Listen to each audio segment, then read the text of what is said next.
இயற்கையான டேட்ஸ், பாதாம், பிஸ்தா, cash and honey கொண்டு தயாரிக்கப்பட்ட லயன் டேட் நட் பைட்ஸ் ஆச்சி மசாலா. எந்த சமையலும் ருசி தேடும் ரகசியம் 20 ரூபாய்.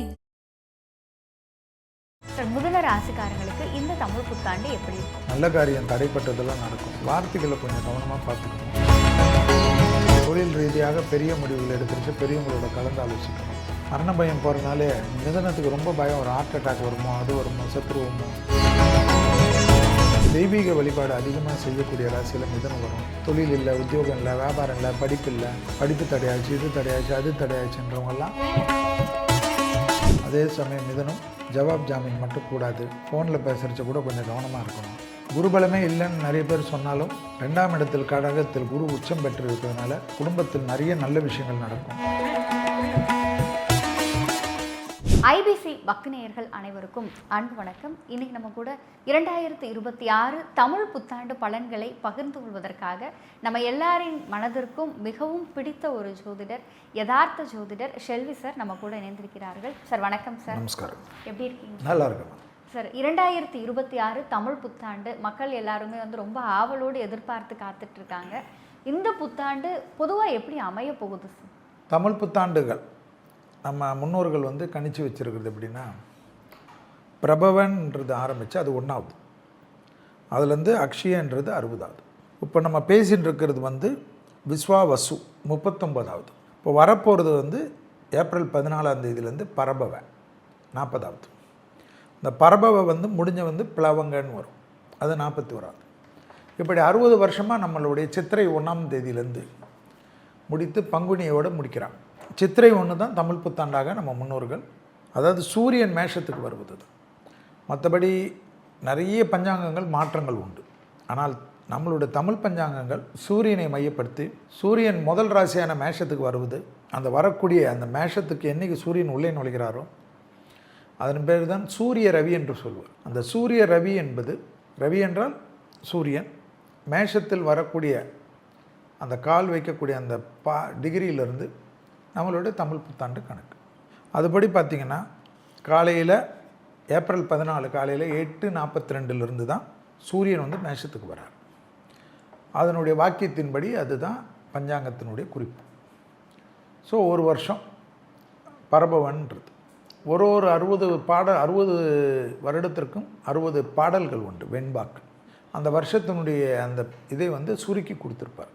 அதனுடைய தோராயமாக இது வரைக்கும் அந்த வெண்பாக்கள் எப்பொழுதும் 90% இருந்தாலும் அந்த வெண்பாக்களுக்கு நீட்டாக உள்ளே போய் டீட்டெயிலாக ஆராய்ச்சி மேலோட்டமாக பார்க்கக்கூடாது. இப்போ நமக்கு இந்த வருஷத்தில் நீங்கள் பார்த்தீங்கன்னா மாறாக மழை பெய்யுன்றாங்க. மழை பெய்யக்கூடிய சமயத்தில் பெய்யாமல் பருவம் தவறிய மலைகள், வெள்ளக்காடுகள்.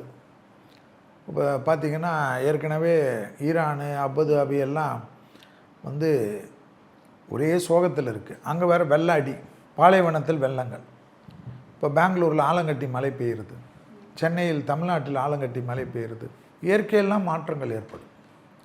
நிறைய கஷ்டங்களுக்கு உண்டான அமைப்பு. நான் 2031 வரைக்கும் நான் உங்கள் சேனல்லே நிறைய வாட்டி சொல்லியிருக்கேன். ரொம்பலாம் நல்லதெல்லாம் எதிர்பார்க்காதீங்கன்னு சொன்னேன்.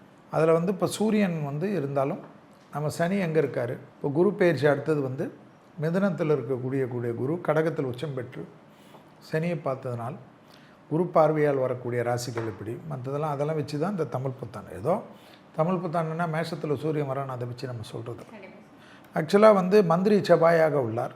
அதாவது ஒன்று ராஜா குருவாக இருக்கிறார், அர்க்காதிபதியாக சந்திரன் இருக்கிறார். இப்படி ஒவ்வொருத்தருக்கும் ஒரு பவர் கொடுத்து அதுதான் இந்த தமிழ் புத்தாண்டுடைய கிரகங்களுடைய அமைப்பு. கிரகங்களுக்கு உண்டான வலிமையெல்லாம் வச்சு நம்ம பார்க்குறோம். செவ்வாய்க்கிழமை வருகிறது, துவாதசி திதி, சதய நட்சத்திரம். ஆக்சுவலாக 14/4/2026 சித்திரை 1. நிறைய மக்களுக்கு ஏற்கனவே மக்கள் ஒன்றுமே செய்யாதவங்க பார்த்திங்கன்னா விஸ்வாவசிலெல்லாம் நிறைய நடக்காது, நல்லதெல்லாம் நடக்காதுன்னு சொல்கிறச்சு நிறைய பேர் எடுத்தோடனே இந்த புத்தாண்டு கூட இப்படி தான் பேசுவீங்களா அப்படின்னா, அப்படி இருக்கிறத நம்ம பேசணும். ஏன்னா முதல்ல இப்படி தான் நம்ம நோய்களால் ஆபத்து வரும்னு நம்ம சொல்கிறச்ச கொரோனா சொன்னியான்னு கேட்டேன். அதனால தான் போர் மற்ற விஷயங்கள்லாம் டீட்டெயிலாக ஆராய்ச்சி பண்ணி பஞ்சாங்கத்தின் குறிப்புகள் எடுத்து தான் பேசுகிறோம். நான் அப்போவே விஸ்வாவசிலே சொன்னேன், தலைவர்கள் செய்யக்கூடிய தவறுகளால் மக்கள் கஷ்டப்படுவார்கள்னு சொல்லியிருக்கேன். எடுத்து பாருங்கள், எல்லாமே இருக்குது. ஐபிசி நேயர்களுக்கு இனிய தமிழ் புத்தாண்டு நல்வாழ்த்துக்கள். எல்லா வளத்தையும் எல்லா நலத்தையும் எல்லா வல்ல ஸ்ரீ ராகவேந்தர் உங்களுக்கும் உங்கள் குடும்பத்தினர்களுக்கும் ஐபிசி நிர்வாகத்திற்கும் ஐபிசியுடைய ஆங்கர் மேடம் அவர்களுக்கும் மற்றும் கேமராமேன் ஒளிப்பதிவாளர்கள் டெக்னீஷியன் அனைவர்களுக்கும் என்னுடைய மனமார்ந்த நன்றிகள். ஐபிசி நிர்வாகம் ரெகுலராக எனக்கும் அவர்களுக்கு ஒரு நல்ல தொடர்புனால் நிர்வாகத்தில் இருக்கக்கூடிய அத்தனை தலைவர்களுக்கும் டைரக்டர்களுக்கும் இந்த இனிய தமிழ் புத்தாண்டு நல்வாழ்த்துக்களை சொல்லி போகின்றேன். போர் அப்படிங்கிறது எப்போ முடிவுக்கு வரும்? முடியாது. போர் முடிவு வந்தாலும் போரால் இனி மக்கள் நிறைய கஷ்டப்படுவாங்க. 2031 வரைக்கும் என் கணக்கு. அதனால் மக்களுக்கு நிறைய பிரச்சனைகள் வரும். விலைவாசி தான், விலைவாசி, வேலைவாய்ப்பு, பிரச்சனைகள், தங்கம் விலை தான் ஏறும். நான் ஏற்கனவே சொல்லிட்டு இருக்கேன். இப்போ தங்கம் குறையும் நிறைய சொல்லிட்டு இருப்பாங்க. சரி, இப்போ கொஞ்சம் ஒரு சில குறைஞ்சிச்சா வாங்கி வைங்க. இப்போயே குறைஞ்சிருக்கு 52,000 ரூபாய் இருக்கிறச்சே நான் சொன்னேன் 24 கேரட்டு தங்க விலையை. ஆனால் இப்பொழுது நான் சொல்வது தான், மக்களுக்கு ஜாக்கிரதையாக இருங்கள். நிறைய பிரச்சனைகள் வரும். கையில் இருக்கிற பணத்தெல்லாம் அதில் போடுறேன் இதில் போடுறேன்னு போட்டு மாட்டிக்காது. கொஞ்சம் வச்சுக்கோங்க. வெளிநாடு வெளி உலகத்தில் இருக்கக்கூடிய மக்கள்லாம் கொஞ்சம் கவனமாக பார்த்துக்கு. நான் தான் சொல்கிறேன், அமெரிக்காவிலே பெரும் பிரளயங்கள் வரும், பெரும் போராட்டங்கள் வரும். ஏன்னா ட்ரம்ப்பின் ஜாதகம் தெரியும் எனக்கு. அதனால் என்னென்னலாம் தான் சார் பண்ண போகிறாரு? அதாவது அவர் என்னன்னா இல்லை, அவரால் அவர் குடும்பம், அவர் சொத்துக்கள் எல்லாமே சேதமாகும். ஏன்னா அவர் இனி அவர் அப்படியே ஓடிட முடியாது, அவர் அப்படியே இருக்க முடியாது. ஏன்னா தெரியாத தப்பு மேல் தப்பு பண்ணிட்டார். அதனால தான் அவர் பேக் வாங்கணும்னு நினச்சா கூட இஸ்ரேலில் இஸ்ரேல்காரங்களுக்கு ஏற்கனவே இருந்த பகையை வைத்து அடிக்கிறார்கள். ஸோ இந்த உலகம் இந்த போரை சுற்றி, இந்த வருடம் இந்த போரை சுற்றி தான் இருக்கும். இந்த போரால் பாதிப்பு, மக்களுக்கு பிரச்சனை, மருத்துவ உபகரணங்களில் பிரச்சனை. மருத்துவத்திலலாம் புரட்சிகள் வரும், நம்ம ஏற்கனவே சொன்னது தான். எல்லா கண்டுபிடிப்புகளும் வரும், நோய்களுக்கு வரும். ஆனால் விலைவாசியெல்லாம் தாறுமாறாக இருக்கும். வேலை வாய்ப்பு தான் பெரிய பிரச்சனை இருக்கும். ட்ரம்ப் மாதிரி நிறைய தலைவர்கள் உலகத்தில், இந்தியாவில் கூட சரி, பெரிய சிக்கல்லாம் ஏற்படும். சார், மீண்டும் ஒரு கொரோனா மாதிரியான ஒரு சூழல் வரும். கொரோனா நோயில் வந்ததுமா, இது மக்கள் மூவ்மெண்ட்டை கெடுக்கிறதுக்காக வரும். உலகத்துக்கு பெரிய ஆபத்தான காலகட்டம். அதாவது அதுதான் கிரகங்கள் நம்ம சொன்னது. நம்ம சொல்கிறச்செல்லாம் தமாஷான் தான். 30% தான் நல்லாயிருக்கும்னு நான் புத்தாண்டு பலன் உங்களுக்கு கொடுத்ததுலே இருக்குது. 2026ஆம் ஆண்டு நான்லாம் எப்படிங்க 30% தான் நல்லாயிருக்கும், 70% என்ன பட போகிறீங்களோ தெரியாது, பார்த்துக்குங்கன்னு. ஏன்னா கழுவி ஊற்றினாலும் இது தான். ஸோ இதுதான் இதனுடைய அமைப்பு.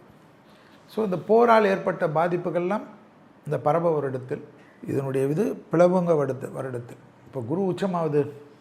நிறைய ஜோதிடர்கள் கணக்கு போடுவார்கள். குரு கடகத்தில் வருது, உச்சமாகிறது, எல்லாம் நல்லது நடக்கும். ஆனால் குரு வீட்டில் சனி இருப்பதனால், இடம் கொடுத்தவனே உச்சமாகிறதுனால் இன்னும் பாதிப்புகள். உலகத்தில் நிலநடுக்கங்கள், வானம் பொளந்து விழுவது, தண்ணி விழுவது, மலை மேகங்கள் வருவது, மலை சரிவுகள் வருவது, பூகம்பங்கள் வருவது, சுனாமி என்று வருவது, போர் இல்லாமல் இதெல்லாம் வேறு சேஷ்டப்படும்.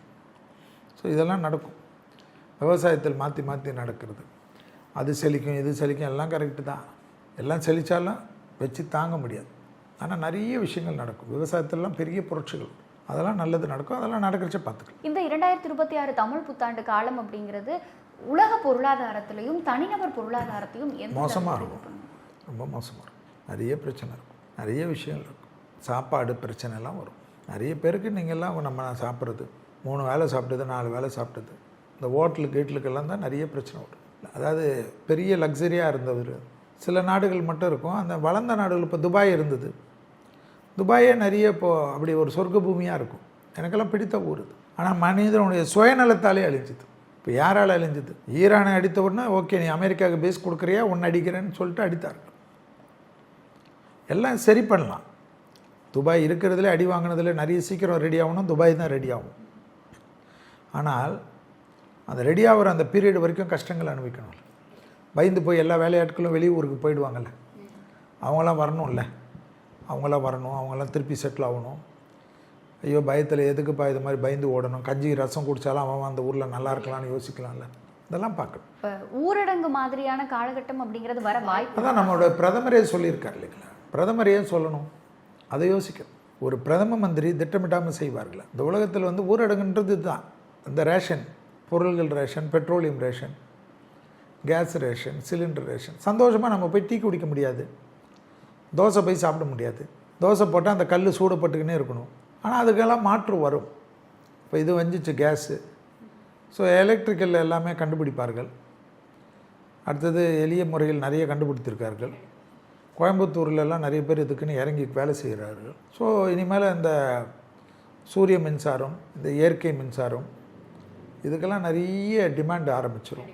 சோலாருக்கு தான் இனி வந்து பெரிய வரவேற்பு இருக்கும். சரி, இப்போ இந்த 2026 தமிழ் புத்தாண்டு அப்படிங்கும்பொழுது அதே மாதம் தான் தமிழக அரசியல் களம் அப்படிங்கிறதுமே சூடு பிடிக்குது. தேர்தல் வருது, மே மாதம் முடிவுகள் வெளியாகுது. அப்படிங்கும் பொழுது இந்த தமிழ் புத்தாண்டினுடைய கிரக அமைப்புகள் அரசியல் இல்லை, எனக்கு ஒன்று ஞாபகம் வச்சுக்கணும். எனக்கு நிறைய எல்லாருடைய லீடர்ஸுடைய ஜாதகம் தெரியும். அதனால் ஏப்ரல் 14 வரதுக்கு முன்னாடி பங்குனி மாதத்திலே தலைவர்களுக்கு உடல் ரீதியாக அல்லது தலைவர்களுடைய பதவிகளுக்கு பிரச்சனை, தலைவர்களுடைய கோர்ட்டு விஷயங்கள், இதெல்லாம் நீங்கள் நிறைய பார்க்கணும். ஸோ இதை முடிச்சுட்டு சித்திரை வந்த பிறகு தான் அந்த எலெக்ஷன் பற்றியெல்லாம் நம்ம பேச முடியும். ஏப்ரல் 14 இன்னும் நிறைய விஷயம் நடக்கும். ஸோ என்னை பொறுத்த வரைக்கும் புத்தாண்டு பிறந்த பிறகு தான் நீங்கள் வந்து யார் ஜெயிப்பா, இப்போ நிறைய சர்வேலாம் வரலாம். ஆனால் ஏப்ரல் புத்தாண்டுக்குள்ளே அந்த சர்வேக்களில் நிறைய மாற்றங்கள் வரும். எடுத்த சர்வேயெல்லாம் பொய்னாகும், நிறைய அனுதாபங்கள் வரும். உயிர்களுக்கு, தலைவர்களுக்கு விபத்துகள், கஷ்டங்கள், நிறைய உடனிருப்பவர்கள் செய்யக்கூடிய சதி, நிறைய பேர் கூட்டாளிகள் எல்லாமே இருந்தாலும் அவர்களுக்குள் பிரச்சனைகள், தலைவர்கள் முரண்டு பிடிப்பதால் ஏற்படக்கூடிய பிரச்சனைகள் ஏன் வரும்? பங்குனி மாதம் சனி உடன் சூரியன் மீனத்தில் இருப்பதனால் ஜோதிடர்கள் சொல்லக்கூடிய கணக்குகளை தப்பு பண்ணும். ஜோதிடர்கள் சொல்லக்கூடிய கணக்கில் ஜோதிடர் என்ன பெரியாளா? கிரகம் ஜெயிக்கும். இந்த சமயத்தில் ஜாக்கிரதையாக இருக்கும், அதில் தான் உஷாராக இருக்கும். அந்த மாதிரி ஒரு கால்குலேஷனில் ஒரு வாட்டி நான் சறுக்கி இருக்கிறேன். அதனால தான் ரொம்ப உஷாராக பேசுகிறேன். ஏன்னா அதனால் கால்குலேஷன் ரொம்ப முக்கியம். கிரகங்கள் சூரியன், செவ்வாய் பலம் வாய்ந்தவர்கள், பகை கிரகங்கள், யுத்த கிரகங்கள், சனி, குரு, இவர்கள் வந்து இந்த டைமில் ரொம்ப பார்த்துக்கணும். ஏப்ரல் 14 நிறைய விஷயங்கள் நடக்கும். சிறைக்கு போகிறது, வர்றது, இது வருது, கேஸ் வருது, அதை வருது, பதவி போகிறது, இது வருது, தேக ஆரோக்கியம் கட்டுறது, கூட்டாளிகளுக்குள்ள பிரச்சனை வருது, மக்களுக்கு பாதிப்புகள் வருது. தேர்தல் கரெக்டாக இருக்குதா இல்லை வந்து இந்த போரால் பாதிப்புகள் ஏற்பட்டு, போரினால் பிரச்சனைகள் ஏற்பட்டு, இந்த கிரகங்கள் இந்த தேர்தலை எப்படியாவது சமாளித்து தேர்தல் நடத்தணும். தேர்தல் கமிஷன் வந்து பயந்து செய்யக்கூடிய விஷயம்லாம் நடக்கும். ஏன்னா மக்களுக்கு அவங்க அன்றாட பிரச்சனைகள் வந்துட்டால் தேர்தலில் பற்றி எதுக்கு கவலைப்படப்படுறோம்? ஸோ ஒரு தேர்தல் தள்ளி வைக்கிறதுக்கு ரொம்ப கஷ்டம். ஆனால் அந்த மாதிரி நிலைமையெல்லாம் கொண்டு வரும் கிரகங்கள். பக்கத்து நாடுகளோட பிரச்சனைகள் திடீர்னு அங்கே தான் யுத்தம் நடக்குது, நம்மளாம் நல்லா இருக்கும்னு நினைக்க முடியாது. ஏன்னா எல்லா ஏரியாவும் யுத்த பூமிகளாக ஆகும். அமெரிக்காவிலே அவ்வளோ பிரச்சனைகள் வரும்ன்றேன். அமெரிக்காவில் ஒரு லீடர்ஸும் மாறுவார்கள். ஒரு மாகாணங்கள், அது அந்த மாகாணங்கள்லாம் சேர்ந்தது தான் அமெரிக்கா. நம்மளது மாதிரி தான். ஆனால் அவர்களுக்குள்ளாக நிறைய முரண்டு பிடிப்பார்கள். நிறைய ஊர்களில் போர்க்குளம் ஏற்படும், நிறைய பிரச்சனைகள் ஏற்படும், அந்த ஊரில் பாதிப்புகள் ஏற்படும். அதனால் அதெல்லாம் பார்க்கணும். சார், மிதுன ராசிக்காரங்களுக்கு இந்த தமிழ் புத்தாண்டு எப்படி இருக்கும்? பட்டீஸ்வரம் துர்க்கை சன்னிதானத்துக்கு வருஷத்துக்கு ஒரு முறை போகிறது, மாதத்துக்கு ஒரு திங்கட்கிழமை சிவனை வழிபாடு பண்ணுறது. கண்டிப்பாக மிதுனத்திற்கு இடமாற்றம், இதெல்லாம் கொஞ்சம் மாற்றங்கள் ஏற்படும். நல்ல காரியம் தடைப்பட்டதெல்லாம் நடக்கும். வார்த்தைகளை கொஞ்சம் கவனமாக பார்த்துக்கணும். காது, மூக்கு, தொண்டை, சைனஸு, ஒத்த தலைவலி, இதெல்லாம் கொஞ்சம் பார்த்துக்கணும். தொழில் ரீதியாக பெரிய முடிவுகள் எடுக்கிறச்சு பெரியவங்களோட கலந்து ஆலோசிக்கணும். பழைய கடன்கள் பைசலாகும். ரொம்ப நாளாக நோய் உபத்திரம் கொடுத்துருந்த ஒரு பிரச்சனை ஒரு நாள் 2 நாள் ஹாஸ்பிட்டலில் இருந்து செட்டில் ஆகிடுவீங்க. மரண பயம் போயிடும். மரண பயம் போகிறனாலே மிதனத்துக்கு ரொம்ப பயம். ஒரு ஹார்ட் அட்டாக் வருமோ, அது வருமோ, சத்துருவோமோ, அதெல்லாம் மாறிட்டு சந்தோஷமாக இருப்பீங்க. ஆச்சரியத்தக்க முன்னேற்றம் ஏற்படும். தெய்வீக வழிபாடு அதிகமாக செய்யக்கூடிய ராசியில் மிதுனம் வரும். சஞ்சலங்கள் இல்லாமல் இருந்தாலே போதும். மிதுனம் கண்டிப்பாக தொழில் வேறு, இம்போர்ட் எக்ஸ்போர்ட் ட்ரேடிங்கு, இதிலெல்லாம் பெரிய சாதனைகள் மிதுனத்துக்கு வரக்கூடிய காலகட்டத்தில் ஏற்படும். அதே போல் மிதுனத்திற்கு குரு பார்வை கண்டிப்பாக ஜூன்லேருந்து தொழில் ஸ்தானத்துக்கு வர்றதுனால தொழில் இல்லை, உத்தியோகம் இல்லை, வியாபாரம் இல்லை, படிப்பு இல்லை, படிப்பு தடையாச்சு, இது தடையாச்சு, அது தடையாச்சுன்றவங்கெல்லாம் டக்குன்னு அற்புதமான அமைப்பு ஏற்படும். அதெல்லாம் சரி செய்து கொள்வது மிதுனத்துக்கு அற்புதமான அமைப்பும் ஏற்றமாக ஏற்படும். அதே சமயம் மிதுனம் ஜவாப் ஜாமீன் மட்டும் கூடாது. ஃபோனில் பேசுகிறச்ச கூட கொஞ்சம் கவனமாக இருக்கணும். அதில் தான் ரொம்ப உஷாராக இருக்கணும். உத்தியோக ரீதியாக யோக பலத்தை அதிகமாக பெறக்கூடிய ராசி மிதுனம் தான் இந்த பராப வருடத்தில். அது நல்லபடியாக அமைச்சுக்குங்க.